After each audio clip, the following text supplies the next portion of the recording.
Hey, sports fans, Coach Nick here, and welcome to the BBallBreakdown podcast / live post-game show. It's the last one this season, hard to believe, Dave, but here we are, and it's an incredible thing, and I forgot to turn off the volume on this, but anyway, here we are, Dave. What's happening? What are your reactions right off the bat? I'm shocked. I'm really happy that we got 3 competitive games. I thought the Cavs really showed. Well, they showed me something I didn't realize they had, was that they could actually score with the Warriors team. Regardless of their defense, they were able to stay in these last 3 games. Well, and then obviously they blew them out in Game 4. But the series was much more competitive than I expected, and I'm of the opinion that the Cavs could potentially win the title next year. Oh, interesting. Okay, even though they lost in 5, and they had a couple blowouts that they lost, and though they had a blowout win as well. You have to imagine they need to add somebody, and I think here's one of the issues. And I just sort of thinking about this as we were coming to air so Kyrie Irving is a singular talent, and it is pretty much the Warriors' killer. I feel like when he goes off, they have the biggest chance of winning because we know what LeBron's going to do anyway. But he breaks down, right? He's broken down in pretty much every series, except for last year. He managed to get all the way through, even though I think he was beat up then too. Clearly had back issues and knee issues they were working on, and he just didn't have it down the stretch. Yeah, I mean he had 26 points tonight. He was actually +4 for the game in 42 minutes, and his knee issues are really, really troubling to me. This is not the first time. I'm pretty sure that left knee is arthritic, and I wonder, is this going to be an issue as his career goes? He's not getting any younger, and is this going to be a thing that's going to start to hamper him? He's already not. He's vertically challenged. Let's say, like, he's a below the rim player. So maybe it doesn't hurt as much as it would, a guy who relies on athleticism a little bit more. But, you got to be able to play. You got to be able to be on the court at full strength. And he had moments tonight, but, yeah, he looked off. Yeah. And also, but he didn't look that off. I mean, here's the thing. He might be vertically challenged, doesn't get up in the air very high, but it doesn't seem to matter because the dude can just get the ball in amongst the trees. It really is impressive what he can do. So that is the one thing that kind of struck me. They certainly need more talent, right? Like, for them to really compete and try and win this series, they need another, like, singular talent. A guy like Paul George or something like that, I would imagine. For as good as J.R. Smith was shooting the ball, he is equally bad on defense. He really is. And I don't think Cavs fans necessarily want to accept that. But when you're playing against a team that moves as well as the Warriors do, you can't have continual miscommunication and continual mistakes. And it's frustrating because he's just canceling out all the greatness he had on the other end. Swear to God, I mean, he hit that 4-point play. He missed the darn free throw. But he was hitting threes like he was unconscious. That's just the perils you have. It's an imperfect team, I think, whereas the Warriors seem to have a lot less holes, and the holes that they do have are kind of covered, except for Zaza. And I feel like I mentioned to you earlier, I swear he feels like he's got money down on the Cavs sometimes. In a couple of these games, he was that bad. Can you defend his play at all tonight? No, he was -9 in 10 minutes tonight, in a game that the Warriors wound up winning by 9. Let's see. I don't have the lineup data yet, but Draymond Green was +19 in 44 minutes. Kevin Durant +18. Let's see. David West was +16 in 11 minutes. Iguodala's +18. Zaza Pachulia, there's no reason to have him on the court at all. And if I'm the Warriors, I'm not trying to bring that guy back. He doesn't really add any value outside of, I mean, somewhat his defensive rebounding, but I mean he's good at boxing out. But other than that, no, I just don't get why you would bother, even on the minimum deal. I don't see it. Right. And I have a vision of JaVale McGee, like they work with him and they give him confidence and they teach him a little bit better how to play the pick and roll, and they figure out a little bit better how to defend the pick and roll with him, because I feel like they just didn't know how to do it. And I did a quick mini edit today on Twitter where we were showing a lot of the possessions where he was getting scored on. He hasn't really played that much, so it wasn't that many. There was probably, I think Sportview had more, but what I could find was about 7 or 8, but he probably was only defending in about 15 or 16 total. And so if they could kind of give him enough confidence, let him play through the mistakes in the regular season when it doesn't matter as much, then they could be even greater than they were this year with him playing. I think they could be. I mean, it would be night and day because Zaza really just is that clumsy. He is that stupid sometimes when he tries these stupid holds, these old pro tricks when he doesn't need to do it, and they would get a layup anyway. It just really frustrates me for just dumb basketball. Doesn't really fit with the way the rest of the people play. Well, and it takes the Warriors out of the things that they're trying to do. It pisses them off. You watch them and they'll go after him when he does a stupid, tonight, I forget, who did he grab? Kevin Love on a Draymond layup or something like that. It was just, Draymond's like, I don't need you to do that.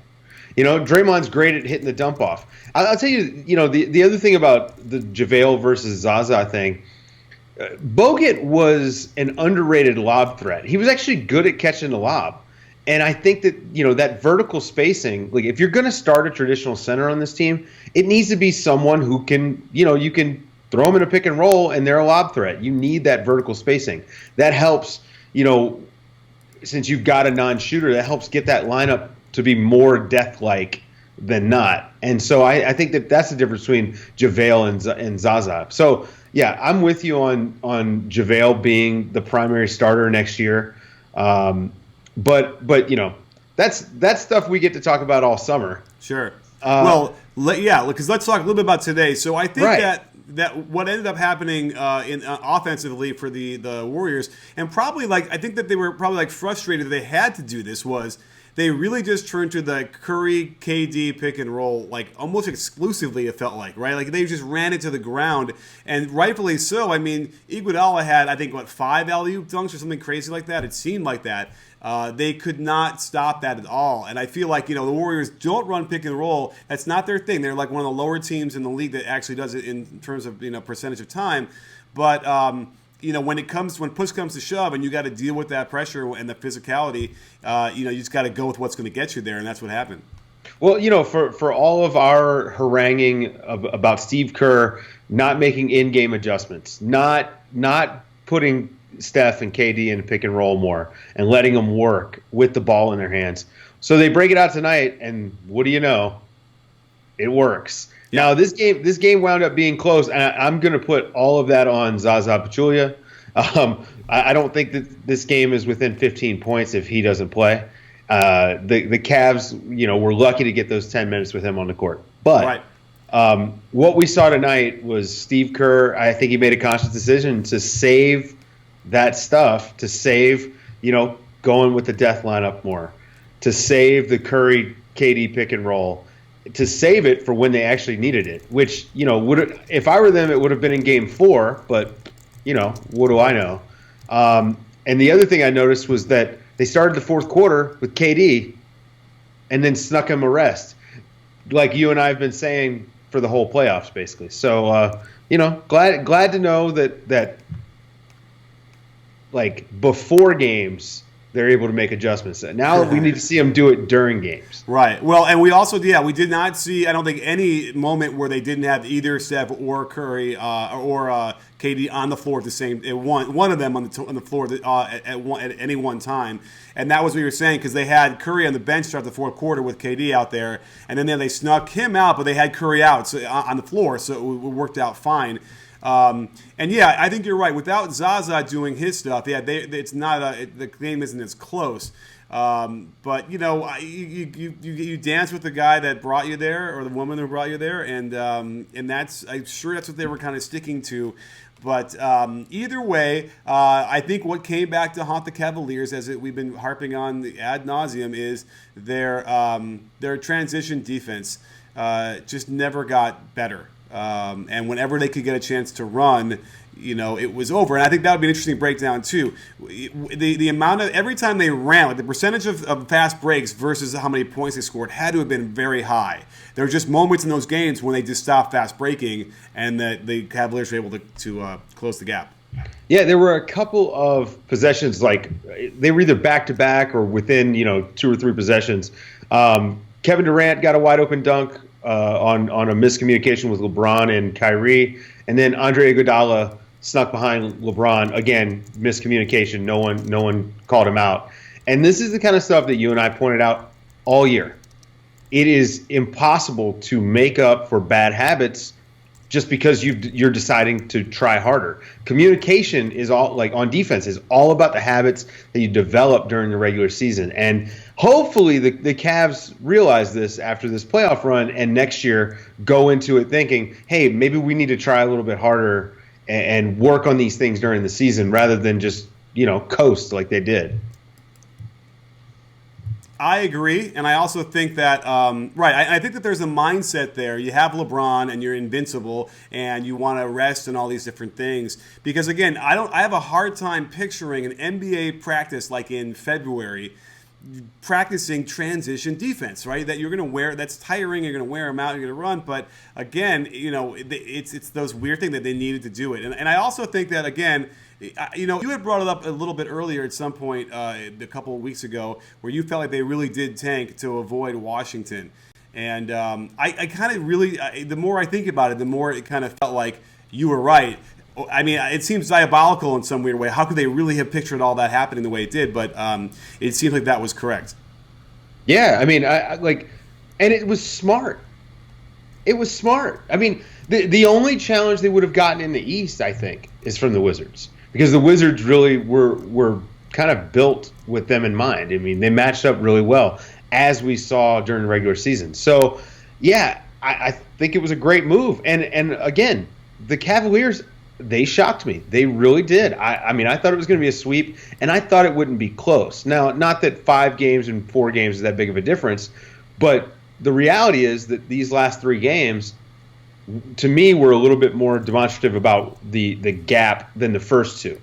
I think the first 2, that was Golden State. I mean, home, finals, at their peak, really riding high, and you can throw those out, just like I would throw out the blowout, the Cavs blowout, where they set the record for most points in a quarter, most points in a half, and most threes made, right? So throw those 3 games out, and I think these last, those 2 that you're left with, the closer games, where it's like an 8 to 10 point difference for the Warriors' favor, I think that's a little bit better. Which to me, if I'm the Cavs, that's a good thing going into next year, because I would have assumed it was a 16 to 20 point difference. Okay, if that makes any sense whatsoever. No, it does. I hear you loud and clear. So you're right. Okay, so I guess what you're saying is it's a lot closer than it might feel for a 5-game series. And so, I think that they need to upgrade a little bit here. The only thing that I don't have clear in my mind, that you're better at this with me than me anyway, is the salary structure of their team, where it ain't going to be a free agent signing as far as I can tell, unless someone who they need is going to take a quarter of the amount of money they're worth. So what are they going to do here? Well, all right. So they've got some options. They could try to convince a team to take Tristan Thompson. I think Tristan Thompson is definitely available. The issue is, what do you get back? I just don't know. I don't know. He's got a big contract. Is anyone going to want to take him and give you an asset? Their salary next year is at $129 million committed.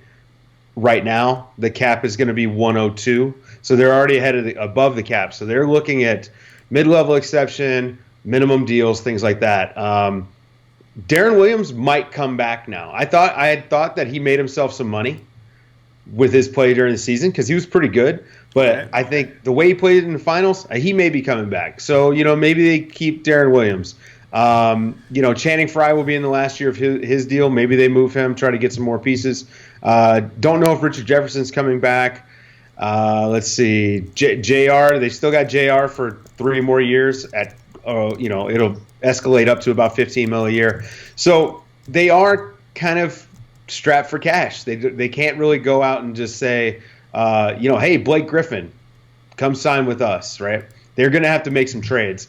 I think if anyone of the big 3 is going to get moved, I mean, obviously LeBron's not getting moved. Right. I don't think Kyrie would get moved. It would have to be some massive deal to move him, I would imagine. I think Kevin Love is the most likely to move. And if I'm Indiana, I'm calling the Cavs tomorrow, and I'm saying, hey, we know we're going to lose Paul George. Would you be willing to give up Kevin Love and do it straight up? Okay. Because better to get Kevin Love for him, and you have Kevin Love under contract for 2 more years. He's got a player option in 1920, so 2 years of Kevin Love instead of one kind of lame duck year of Paul George where you lose him for nothing. So Right. yeah, And that's an interesting scenario because they have Miles Turner, who was a budding young big man who can play some defense down there, which would help him. And they can also stretch the floor. That would be a lot of shooting in theory for the Pacers. And the only question that brings us then is that what that forces? It forces LeBron to have to play power forward almost exclusively, and he simply has not wanted to do that, even though that's where he needed to be, and that's what we saw him do. So a lot of his damage in this series. So maybe that's the last final straw that they can convince him to do it, because the irony here is that Paul George is supposed to play the power forward position of the Pacers, and also backed off too, didn't want to handle it. I just think that also every year that goes by, that the physicality of the power forward position is probably less and less as we move along, and so it maybe by next year it won't be as big of a deal, and LeBron will be willing to do it. It's turning into another wing, essentially. Yeah. And what you really need there is you need a guy who, can shoot threes, can switch onto other wings, smaller wings, and not get completely roasted, can occasionally switch onto a point guard, and can rebound. And that's there's 8 guys in the league that can do that, that kind of have that positional length. So it is a premium, and if I'm if I'm the Cavs, I don't have any draft picks, I don't have any cap space. I'm gonna have to do it through a trade. I've got a decision to make. Is Kevin Love gonna get me over the hump or not? And I don't think that if I was running the Cavs, I wouldn't trade Kevin Love. I would bring this team back, and I would try to hit on some of these older free agent signings. Maybe you pick up like a Patrick McCaw type in the second round or something like that. Mm-hmm. Someone who can come in right away and contribute. Maybe look for some guys out of the D League, something like that. Like, imagine if the Cavs had a Jonathan Simmons. Yeah. He would have been in the rotation in the finals, and that makes a difference for them. Maybe it's a 2-2 series coming in tonight if they had a guy who could play any defense and occasionally hit a 3. So I think that's where you got to be creative. But they've got this huge issue in their front office right now. David Griffin's contract just expired. Just expired after this game. And the Cavs have actually had 4 GMs in the last 12 years. All of them have served one contract and not been re-signed. And David Griffin is a damn good GM. And, I mean, teams have already been wanting to talk to him. The Bucks wanted him.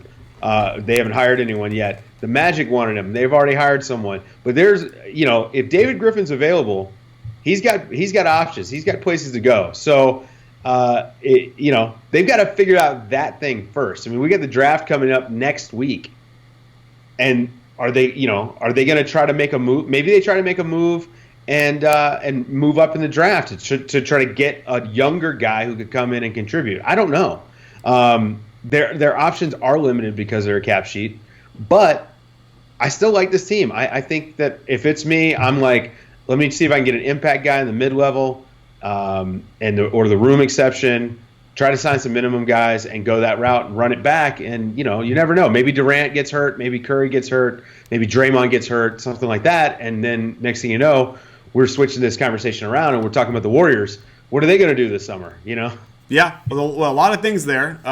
I would be surprised if Griffin didn't, get re-signed. But then again, they probably could have. They had all the opportunity to extend him this whole year, right? And then to give him another contract. They didn't do that. So I suppose they were kind of waiting to see what was going to happen in the finals. But you're right. The guy's been hand-tied, or whatever that word is. He's been handcuffed. And he's done the best he can with a very difficult situation. I'm sure he's cost the owners quite a lot of money because they've been over the cap. But whatever, they're competing. They're going to make some of that money back. I don't know. I don't know if I would bring this group back as it is because they've lost 2 of the 3. And I don't know. The funny thing is Kevin Love seems like the natural thing they got to go. For some reason, J.R. Smith is the guy I feel like needs to go. They need to upgrade him, get somebody a little bit more steady, who can still shoot a little bit, but who can play better defense. Like a McCaw. I don't know if that's a McCaw. If he would be. He's not ready for that. But by the way, this was the Patrick McCaw game. We need to give him some props.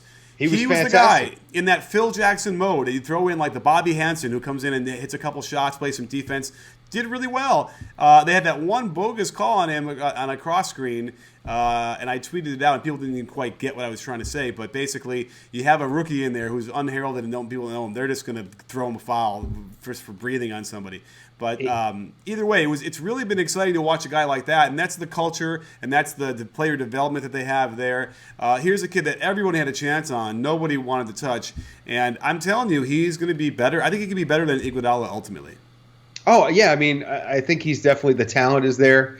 Remember, he was a point guard in college, so, his upside as far as a playmaker and as a ball handler is much higher than what we've seen. He's got more to his game than what we've seen. You saw a little bit tonight where he was quickly making the extra pass, no hesitation. And you and I have talked about this quite a bit. I've been high on McCaw since he was drafted, and one of my issues with him was that I felt like he held the ball a beat too long too often. Yeah. And sometimes the moment felt a little too big for him. Tonight, I thought he was fantastic. I mean, he was out there making plays. He was -3 in the 12 minutes he played, but he was still making an impact. He had a huge offensive rebound, which I thought was just, for a rookie, that was just an amazing play. And I love that guy. Absolutely. And so, again, that's the kind of thing where, the Warriors are probably going to have to deal with some stuff, too, going into the offseason as well. Like, who are they going to bring back and whatever. And I think Iguodala, did you say, is he a free agent? Iggy is a free agent. Livingston's a free agent. But I think that they're going to keep the band together because Kevin Durant has agreed essentially to take the early bird max, which basically means it's not a full max, which allows them to re-sign Iguodala and Livingston without they can re-sign Kevin Durant without renouncing those guys, basically. Okay, and then that'll allow them. Yeah, they have to sign Durant into cap space, right? So they don't have to renounce those other guys. It's tricky, but Kevin Durant basically is allowing them, by signing this contract, allowing them to keep everyone. Ian Clark, I think, will be gone though. Ian Clark will be gone. Okay, and then that is also looking forward into the future when Steph Curry needs to be re-signed to the max. Steph Curry's getting the max this summer. Oh, I'm sorry. Oh, so his deal expires this summer. That's right. He'll be getting the 5-year, $200 million or whatever, 204 or 201. The numbers aren't out yet, but once they do the audit, we'll have those numbers. So He'll be getting the 5-year max. KD will sign a 1+1, basically the early bird. And I imagine Iguodala is going to take a bit of a pay cut, but you may have some sort of inner politicking where KD says, "Well, if I'm taking a pay cut, I want these guys to get paid." Okay. So who knows? But tonight when I was watching Livingston, I just couldn't help but think, man, there's some teams out there that could really use a Sean Livingston. Like, imagine if the Cavaliers had Sean Livingston instead of Deron Williams. Oh, yeah. Or the San Antonio Spurs, or any team that could use a really good backup point guard that plays good defense and is smart. So 29 other teams besides the Warriors, right? Right. And not only is he smart, he can post up. And it's a real anomaly for teams. And it's not like sometimes you try and go, I got a bigger point guard against a tiny guy. We're going to post him up, but he's never done that all year long. This is the guy that can do it consistently. Is very good at that. And he guarded LeBron a little bit. I mean, he can guard some positions too. It really is. So do you think there's a possibility he might leave on his own volition to get more minutes somewhere? Well, I don't think it's about minutes, but remember, he hasn't really made a ton of money in his career.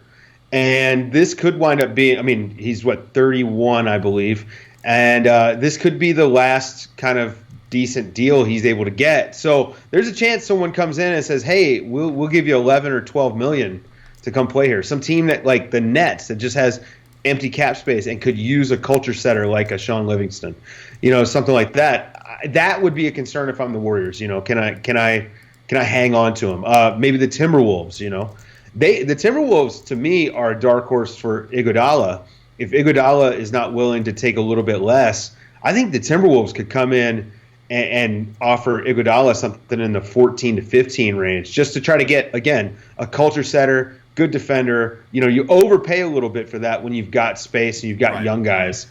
And so, yeah, they've got. I mean, the Warriors offseason is probably going to be as climactic as their regular season was, as far as like things happening and all, a bunch of different moving parts. So right, and also you have to imagine that the other teams, just to muck it up, are going to try and lure those guys just to get out of there. So that could do something. We got a good question on Twitter from Jake Anderson, who asks, "I think that LeBron's gone after 2018.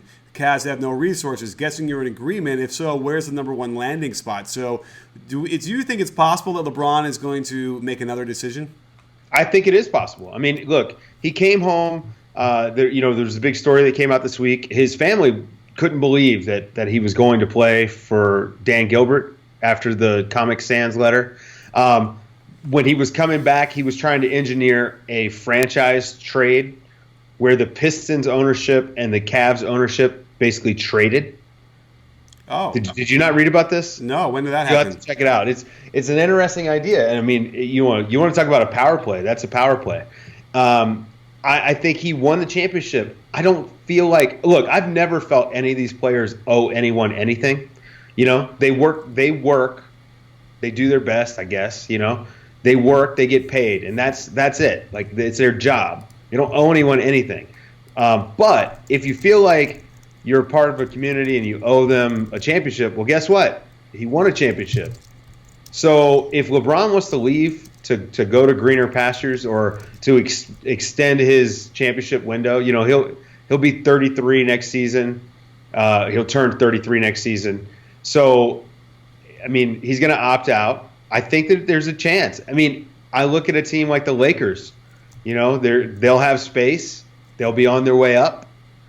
Maybe he goes to LA. I don't know if he wants to go west, because then you gotta get through the Warriors. But maybe Miami again. Wow. I don't know. Has he burned the bridge with Pat Riley? Who knows? But I definitely don't think that it's a lock that he stays in Cleveland for the rest of his career. Okay, that's. I mean, I guess the precedent is there, like where he's willing to do it, and if he feels like he's got a better shot somewhere else, which kind of speaks to the notion of like going to Cleveland wasn't necessarily going home; it was going to a place where he felt like he could engineer something that would get him the best chance to win, more than going home. Although I guess it was nice that he got home, but either way, I always kind of felt that way about that decision. Maybe he signs a minimum deal with the Warriors. Wow. Hey, there's your 82-0 scenario you pitched last time. So let's go. I have another question from Brown Job over on Twitter. Hopefully it's not some sort of controversial Twitter handle. He asks, why do people hate the Dubs? With the exception of KD, they built their team from the ground up, Kerr overcoming health problems, and yet they still just hate on him. And I think it's an interesting question. What are your thoughts? I think anytime you have a team that's this good, people are going to hate on them, and for numerous reasons, right? Like, some Warriors fans are smug, I guess is a good word. Some people see the Warriors as smug, like you're not supposed to be happy when you succeed. And I don't know. I think it's weird. To me, they're an extremely likable team. They play a fun style. They're really good at their jobs. You know what I mean? Like, I just don't have a problem with it. You can maybe give me the thing where like some of Draymond's antics could have turned the tide a little bit. Mm-hmm. I don't know. I don't have a problem with them, but yeah. I try not to think in those terms anyway. Because I think it will. I mean, I get it a lot on Twitter, just like a constant stream. I think part of it is the hate people have for Steph Curry, and a lot of times the reasons are, oh, well, he's a showboat, or he celebrates, which is, I mean, the most complete nonsense, because everybody does it. James Harden has his thing, LeBron has his thing. They all have some way they celebrate or whatever, and so I honestly don't think it's that. There could very well be that sort of hipster thing going on in the Bay Area. It was funny. I took a picture. I was in San Francisco yesterday, and I took a picture of a bar outside, had a chalk drawing where it said, "LeBron doesn't drink rosé, but we do." And yet it turns out that LeBron does drink rosé. Sure. It was not great trash talk, but certainly high-minded and erudite, if you will. So at any rate, it is interesting, and I think it's worth exploring maybe in a podcast later this summer a little bit more about what that hate is for Curry, because I feel like a lot it could do a lot with appearance. I feel like they'll hate on him for the defense because he doesn't look like he's a defender, so he can't possibly be a good defender. He doesn't scowl. His athleticism doesn't jump off the TV screen. There's all these things, and then there's some other crazy stuff. Coded language stuff that maybe we need to bring in a third party to talk about. But there's plenty of that too. Yeah. But to me, it's definitely he probably smiles too much, I think, is one thing. And it's like just the crazy Dwight syndrome. Yeah, it's crazy to think that. This guy he's a Hall of Famer, right? Steph Curry is a Hall of Famer. He's one of the 5 best point guards of all time right now, today. Right. He is the greatest shooter we've ever seen. He put up arguably the greatest offensive statistical season in NBA history last season. And still, people do not respect him. They think he's garbage. He was fantastic in the playoffs. He had one bad game. Right. Game 4. He was fantastic in the playoffs and still is getting no respect. I mean, there's an argument to be made that he was the MVP of the finals. I didn't keep my eye on the thing. I'm assuming KD got it, right? KD won. No, okay. KD won, and rightfully so. Yeah. But I'm saying Steph Curry was right behind him. So, absolutely. It's just garbage, man. I think whatever the narrative is, it's a garbage narrative. All right. Well, hey, we got Amy, contributor, BBallBreakdown contributor. Amy is saying that he chews on that mouth guard. Damn, the thing disappeared. I couldn't see the whole thing, but she doesn't like the way he's choosing on the mouth guard. It is disgusting, I will say that, and people usually react negatively to that. But you know what? It's his little thing. LeBron likes to cough in his hand and pat his chest all the time. Curry chews that mouth guard. That's what they had to soothe them, I suppose. So look, my wife's a dentist, and that drives her nuts too. So she's right there with you, and she loves Steph Curry. Yeah. I think this is one thing I will say. I think with kids and casual fans, I think Steph Curry's approval rating is super high. Okay. He's like Neil deGrasse Tyson level of approval. Wow. Does anybody not like Neil deGrasse Tyson? No. He never answered a tweet I asked him about, so that's the only reason why I feel jilted. But okay. But you know what I mean. I think that what it is that. And especially since so much of our NBA viewing experience is through the lens of NBA Twitter, we are a little bit more in tune with the whole the negative part of the Curry experience, where there are so many people that hate him or don't like him. I'm not going to say hate, because I don't think anybody actually hates any of these guys, but they don't like him. There's something about him that irks them, and that could be one of those things where it's like they're exposed to him too much. ESPN is covering the Warriors just like they did the Bulls back in the 90s, probably worse because, now they've got, 4 channels and it's 24 hours and all this stuff. So I will say that there's definitely something there where it's like you're inundated with all this stuff all the time and it's just overexposure. So that's definitely a thing. But I don't know. It just none of that stuff bothers me. I think they're a joy to watch and I love it. Fair enough. I hear you. I agree. Now I got a question I got from Periscope. So while I'm asking that, maybe Dave, you can grab one from YouTube or something like that. But here's the question that Aiden asks: do you feel like the Bucks could be a championship team? And I will jump into that, I guess, because I think absolutely. I feel like the injury bug they had to Middleton in the middle of the year really hurt them. And Middleton came back and then Parker went down again.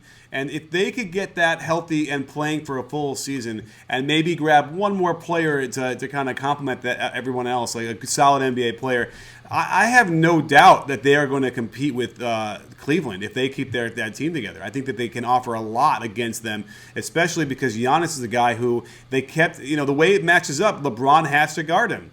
And that's exciting to me because here's a guy that hasn't really had to deal with that. I mean, he had to deal with it in the finals for probably the first time we've really seen him have to struggle defensively. And I think that Giannis could do that and more because he's younger and he's got more energy even than KD. And in fact, the argument could be that Giannis is KD 2.0, and as soon as he develops like a 37% 3-point shot, which I think is definitely possible, then he could eclipse KD. I think that's certainly it's on the table. Yeah, well, you and I talked about this during the Raptors series when I boldly predicted that the Bucks were going to win in 5. I don't know how bold it was, pretty dumb, but we both thought that the Bucks would, the way that they were playing, that would actually be kind of a tough matchup for the Cavs because of how long they are, and we looked at them sort of like it's like a non-shooting version of the Warriors, but with more length, and what they were doing defensively was just, it was incredible. Getting into the playoffs, experience matters a little bit, and having a guy that can get you a bucket the way like DeMar DeRozan can. Well, the Bucks don't have that guy, so needless to say, they weren't ready. But yeah, I definitely think they're 3 years away, let's say 2 or 3 years away from being real competitors. But I think next year they might make the little mini leap into the top half of the East. Yeah, absolutely. I mean, a mini leap, and yeah, certainly top 4 should be their destiny. And who knows, if they pull something else off in the offseason that really upgrades them somewhere, then it's higher. So I'm excited. What do you say as we start to wrap this up? Do you have a good YouTube one? I got a question from YouTube from user Zetsword. Yes. He asked, who is the closest to winning a championship besides Cleveland and Golden State? I think that's a great question. Yeah, that is a great question. Is it the Spurs? Is it the Rockets? Is it the? I mean, because here's the thing: the Spurs feel like they could have beaten, if they were healthy, they could have beaten the Cavs. It kind of felt that way. They certainly seemed that way. The Rockets, I kind of felt like as a fluky, weird matchup thing because of the transition is so good that they could have beaten. They really could have hurt the Cavs. But other than that, is there anybody in the East? I don't know. What do you think, Dave? I don't think there's anyone in the East yet. Let's see what the Celtics look like when they get Markelle Fultz. Right, and the Bucks. And see if that unlocks some new things. Let's see what the Bucks look like next year. Let's see if Jabari Parker comes back healthy. I think Jabari Parker would have been a difference maker for the Bucks in that Raptors series. For sure. I'm with you. I think the Spurs are right there. They're going to have an interesting summer. This summer is going to be so much fun. Because there's so many different moving parts, and there's some teams are going to be on their way down. Where there's a lot of teams that have a chance to go up. So, and I think the Rockets are behind the Cavs, but it's the Warriors, the Spurs, and the Cavs for sure in that upper echelon. For sure. And thank God we got these competitive games because I was a little bit worried the Cavs, had they continued to get blown out and they kind of fizzled, it would have really felt like that this is it. They really need to do something major to break that up. So I do want to shout out always. It says that NJ got swept without Pippen, and I don't know, just kind of grabbed me and was able to grab it. The youngins out there, just so you understand, in the very beginning of NJ's career, it wasn't a very good team. And the team that swept him in the first round, it was first of all a 5-game series, so it was a 3-game sweep. It was the Celtics, the greatest team short of the 95-96 Bulls, and then now maybe the Warriors of this year or last year. That's how good that team was. So let's not pretend like he needed Pippen or whatever to get a game. They got destroyed by one of the greatest teams of all time, and he had like Dave Corzine starting at center. So it's not like that meant anything. So just pump the brakes on that whole early Jordan career thing that just kind of frustrates me. I keep seeing that. But any other questions you have as we wrap up? No, I think we're good, man. I think that this was a good pod. Yeah, absolutely. We covered a lot of ground. It's been a long season. We've done 35 of these, I think. This is our 35th one, which is crazy. And every week they keep getting better and better and bigger, and we can't thank you guys enough for joining us on this journey. And hey, this doesn't end. We're going to be doing podcasts, and this is when the podcasting really explodes because we have all the stuff to cover on free agency and the draft and summer league, and we'll be out in summer league together, so we'll do some pods together. I'm looking forward to. We're going to be more busy than most any other outfit, I think. Yeah, most likely. And if you guys like the salary cap talk, this is what the summer's all about because, the little mini cap spike that's coming, the new CBA and all this stuff, this is where we're really going to see all that stuff come to fruition starting, with free agency. Yeah. So Can you do a 10-second shout out to Larry's thing that you're doing in Vegas? oh yeah, absolutely. I'll be going to Larry Kuhn's. I'll be a part of the sports business classroom at NBA Summer League, and Larry Kuhn, who is the what do we call him? The salary cap guru expert. He is the guy, and that's my salary cap mentor. He, Eric Pincus, and Nate Duncan. They're my salary cap mentors. So I'll be working with them again this summer at Sports Business Classroom at Summer League, and so hopefully I have, I expand my knowledge on this stuff this summer. But I feel like I got a decent grasp on it, and so hopefully we'll have a lot to talk about. I'm really excited for free agency. Absolutely. Well, again, thanks, Dave, for joining me on this crazy great season. We really, it was great to be with you every week on this podcast. And thank you all for coming and joining us on these post-game shows and the podcast and on the videos, which has been exploding every week. It gets bigger.